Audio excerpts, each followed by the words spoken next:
March the 1st. Rabbit, rabbit, rabbit. It's a superstition, I know, but it is said to bring luck. So why not indulge in it? I hope March will be lucky. You're not here for my superstitions, though? I'm not sure if you're here for a little more debunking of Enlightenment reason either, but that's what I got for you. With quite as direct implications for our politics today as putting the emotions back into the rational does. Let me first give you a list of Enlightenment properties of reason that you still will be confronted with today. Reason is supposed to be,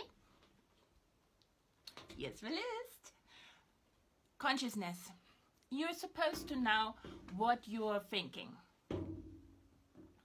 Dispassionate.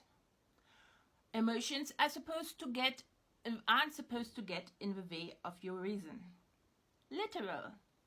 It's supposed to apply directly to the world. Logical. If you give someone the facts, they should be able to reason the right conclusion.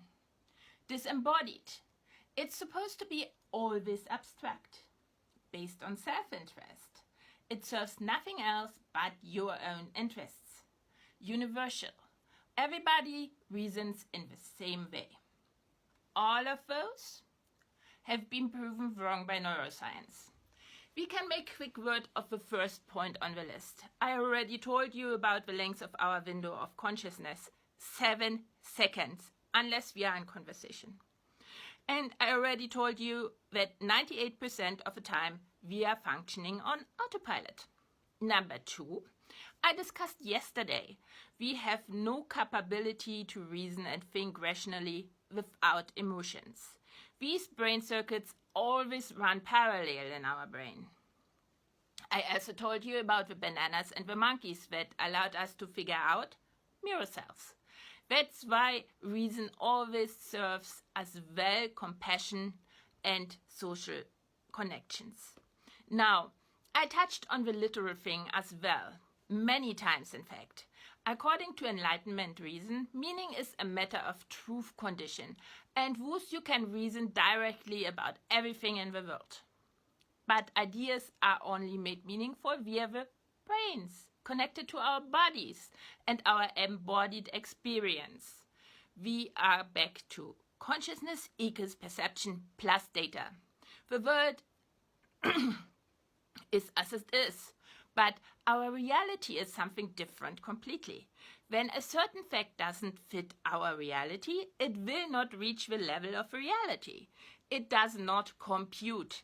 Hence, we all start from different realities in which even facts that are fundamental for some are not included for others. And when we talk, then we get our wires crossed, unless we take it into account. What brings me to the logical part. According to Enlightenment thinkers, all reason uses mathematical logic, and hence, once you give the facts, the conclusion should be clear. A lot of progressives do this. Doesn't really work. Well, the truth is, we think in images and process schemata, frames, metaphors, prototypes, and narratives, and the whole thing happens in parallel circuits, most of them running unconsciously to collect the data then added to the perception to create the consciousness. Just to give one example, and very shortly because my time is running out, what is it we think of when we think of the abstract concept of government? Well, our earliest experience with governance happens in families. As a result, what we learn is a metaphor that governing institutions are families. And when it comes to the nation, the family metaphor interacts with metaphors of morality we pick up by osmosis during our early childhood as well. Morality is well-being, ours and that of others. Moral things are always things you are better off with, therefore. Pure food rather than rotten food. So, morality is purity. Walking upright rather than quarreling. So, you are moral when you are upright and not a snake on the ground. Listening to the caregivers. Obedience. Being nurtured. Nurturance. And many more. From these come two idealized family models, the strict father family, comes from the obedience part, and the nurturing family from the nurturance, of course. The former reflects conservative values, which will lead you to believe that someone who is not prosperous, is not disciplined, is not moral, and thus deserves his poverty, while social programs give people things that are not earned, thus rob people of an incentive to be disciplined and hence lead to a lack of morality. On the other hand, ideas of the government as a nurturing family leads to progressive ideologies. While moderates are a mixture of both, and in each one of us the cocktail is mixed differently. Hence, bipartisanship is really finding the place where people agree and start the talk from that basis on. It is not the demand to adopt views of the other side, as a conservative person will always demand, because obedience. You have to be obedient. And when I tell you, you do it, then you have to do it. Now, try this with mathematical logic. It doesn't work. That's all I have for today.